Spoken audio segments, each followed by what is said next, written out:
What's up, everybody? I am Pete Pardo from Sea of Tranquility. Welcome to pick number 2 of my favorite 30 progressive rock albums of the 70s countdown. We've been doing it each and every day here this month, June of 2023, 30 days in June. 30 of my favorite progressive rock albums of the 70s. I'm only picking a maximum of 3 albums per any one band, right? Makes it a little bit easier, not much, because a few bands have more than 3, right, that I would put normally in this list, but I want to try and squeeze in as much as I possibly can. But a lot of great albums by a lot of great bands that aren't even going to make the cut, which saddens me to no end. But that's what happens when you give yourself these impossible tasks like this. But you know, because you guys have been doing it as well alongside me each and every day here this month. So today we're going to take a look at the 4th studio album by this British band. We have seen them on this list before. This is appearance number 3 from this band. This album was recorded or released October 6, 1972, recorded at Island Studios in London, England. Released on Charisma Records, produced by Dave Hitchcock and the band. Of course, I am talking about my beloved, you guys knew this was coming, Foxtrot from Genesis. Yeah, I have a very special place in my heart for this album. This is my favorite Genesis album. It's one of my favorite prog albums of the 70s, obviously, because it makes it to number 2. The classic lineup of the band: Tony Banks, Hammond organ, Mellotron, electric and acoustic pianos, 12-string guitar, backing vocals; Steve Hackett, electric guitar, 6-string guitar, 12-string guitar; Phil Collins, drums, backing vocals, and percussion; Peter Gabriel, lead vocals, flute, various other things, tambourine, oboe, and whatnot; and Michael Rutherford, bass guitar, Taurus bass pedals, cello, 12-string guitar, and backing vocals. Of course, this contains a couple of my very favorite Genesis songs of all time, and some of my favorite prog songs of all time, right? You got the amazing right, the amazing Watcher of the Skies with that haunting opening, right? Mellotron all over this album. Ominous Mellotron, ominous Hammond organ, just wonderful stuff here. 7 minutes and 23 seconds of just pure prog bliss. Watcher of the Skies, dark, ominous, slightly heavy from Genesis, right? Just great song. Then you got the lovely little Timetable, another excellent track written by Tony Banks. Great song there, of course. Then you got the Get 'Em Out by Friday, 8 minutes and Chains, another one of their wonderful little mini epics. Get 'Em Out by Friday is pretty aggressive, kind of mysterious, right? It's got interesting lyrics, very British, very quirky. Love Get 'Em Out by Friday. Then, of course, you have the lovely Steve Hackett track, Can Utility and the Coastliners. Another great song. Side 1 is just so good here. So good. Then, of course, you've got the another Hackett piece, the instrumental Horizons. Lovely little guitar piece, which leads us into, of course, the 23-minute long epic Supper's Ready, which is comprised of many different parts.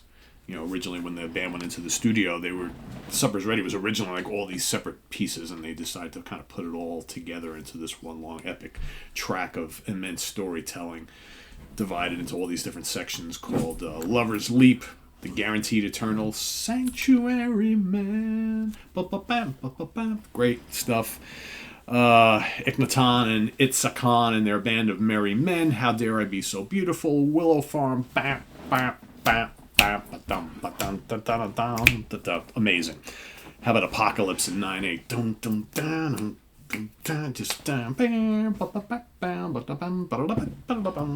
amazing solo from Tony Banks there. You got great Hackett guitar work in this track as well. And it finishes off with as sure as eggs is eggs, aching men's feet, right? Wonderful album. I never get tired of this album. You know, a lot of people say, well, is it your favorite Genesis album, Pete, because of Supper's Ready? Well, not really. That helps, right? But, you know, when you have Supper's Ready, Can Utility, Get 'Em Out by Friday, and Watcher of the Skies on the same album, it's hard to ignore that. Then you throw in Timetable and Horizons on top of it all. It's a perfect album for me. No weak spots at all on here. All right, charting positions. In France, this made it to number 15. Germany, number 45.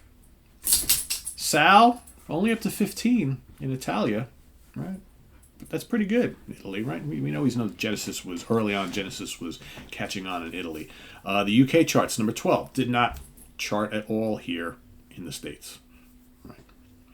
Certifications, France, gold, 100,000 copies unit, 100,000 units sold, and in the UK also gold, 100,000 units sold.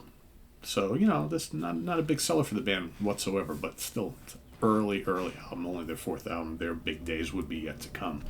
But an amazing album. And of course, if you get the reissue, which, God, when did this come out? Don't remember. Part of that box set, you get the DVD with all sorts of cool stuff on there, right? Yeah, wonderful stuff. Foxtrot is my pick for today, pick number 2. What is coming next, you might ask? What is number 1? I don't think it takes a rocket scientist to figure it out. Right? If you just look at my list overall so far, figure out what is missing. I've talked about number 1 many times here on the channel. Should be no surprise to most of you. If some of you are still guessing, well, kind of do the math. It's really not all that hard. At least shouldn't be, right? If you've been following along with the channel all these years. So, but yeah, Foxtrot. A lot of you thought I was going to pick Foxtrot as my number 1. Close.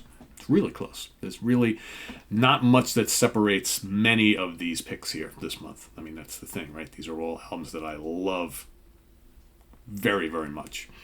So, yeah, the difference between this one and my number 1, minuscule, hair off my head. Put that in between, right? So, let us know what you think of Foxtrot down in the comments below, as well as your pick for number 2, as we finish off the month tomorrow with pick number 1. And then we move into an even harder month for me, which is picking out my 31 favorite hard rock and metal albums of the 70s. You know why it's so hard? Here's why I'm having such a hard time. Again, a lot of my favorite bands of all time are put out great albums in the 70s, right? For both prog and hard rock and metal. But it's more of trying to figure out, well, is this band and this album more just straight rock? Is it hard rock or metal, right? Because in the 70s, there's really a fine line between what was hard rock and what was metal, more so than in the later decades. So, you had certain bands that were, all right, they're definitely metal. They were like one of the first metal bands. But you have some bands that kind of rock a bit, but would you really call them hard rock? If you were to me, if it's going to go into a hard rock and metal category, it's got to be fairly heavy, right? There's got to be some quality about it that makes it heavy, hard rocking. So there's going to be some bands that are more like rock bands that I'm not going to include, even though they have great albums that I love a lot, just because I don't think they fit. Would I go back and do at some later date 70s rock albums in general, right? Which is so not prog, not heavy stuff, but just rock albums in general. I just might do that because I think that there's a dividing line at some point.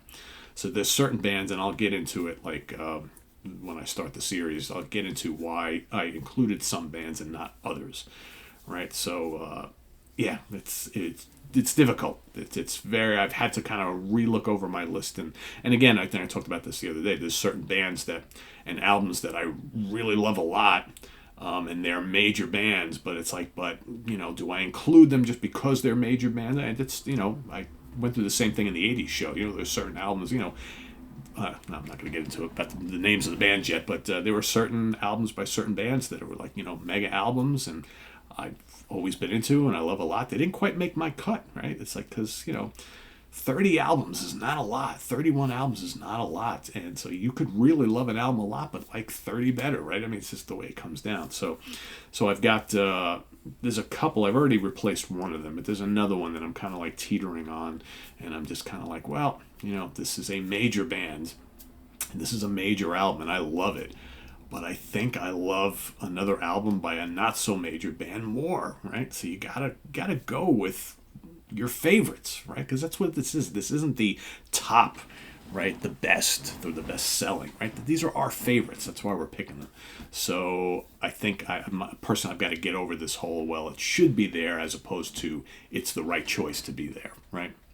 I'm overanalyzing this way too much. I know everybody's saying Pete is just agonizing over this way too much. I do with these things, because it's like, all these albums are, you love them so much and you want to give them all the love and you want to talk about all of them, but you really can't, because there's only so much time. There's only so many days in the month and so many slots. So I just, yeah, I'll be fine. Don't you worry. I'll be fine. Anyway, tune in on Saturday for pick number 31 in my favorite hard rock and metal albums of the favorite 31 hard rock and metal albums of the 70s. That will start Saturday morning, and I will have my list finalized by then. Trust me, I'm doing the final tweaks as we speak. So thanks for watching today. Visit us on the web at www.seatranquility.org. We're on Facebook, we're on YouTube, all together, all the damn time. Please subscribe if you haven't already, and click on that notification bell so you get alert of all of our content as it posts. And please do hit the like button before you leave. Also get the links below to our Ko-Fi page for channel donations, as well as our merch page. So thanks in advance for all of that. And coming up here on the channel, we've got a little surprise for you today. This kind of happened very, very quickly. Ralph Sheepers from Primal Fear is coming on the channel. He and I are going to be talking about the brand new Primal Fear album, which is releasing early September, Code Red. So stay tuned for my little chat with Ralph. That'll be coming up in just a little bit here on the SOT. Also, we got Martin Popoff coming back tomorrow morning. We'll be hitting you at the Funhouse as always. We've got a couple of fun shows over the weekend. First of all, we got the UK Connection.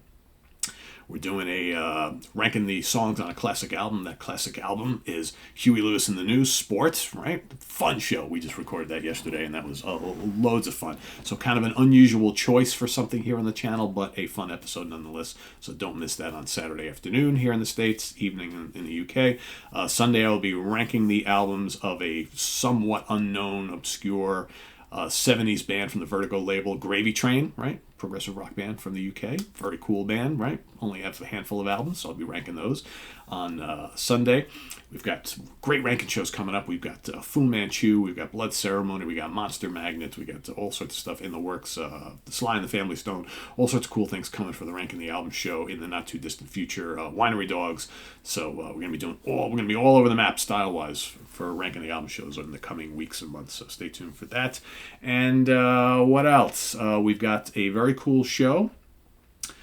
Martin Popoff, myself, and a couple friends are going to be doing a very cool program that you'll probably see early next week, Monday or Tuesday, where we talk about specific bands from our countries. We're going to have the US, Canada, the UK, and Australia represented.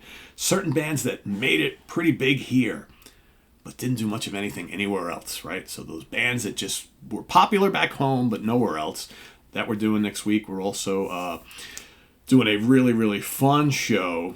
Martin, Phil, and I are going to be doing a show all about the Deep Purple family tree. We're going to be talking about Deep Purple, Rainbow, Whitesnake, and Gillan, the four big ones, the four big Deep Purple family tree bands. And we're going to kind of talk about their careers and their music and their albums. Who did it better? Who had the tighter catalog, right? Who do we like the most?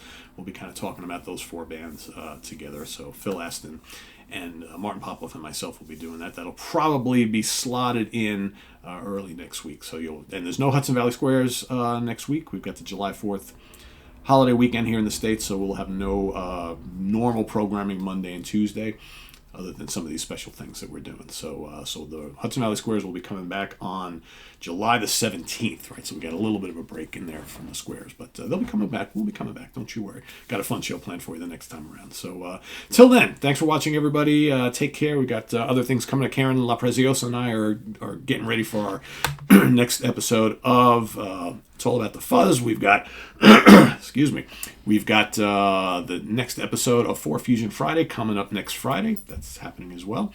So lots happening next week and this week. So stay tuned for all of that. Till then, I'm Pete Pardo. Thanks for watching, everybody. Bye-bye.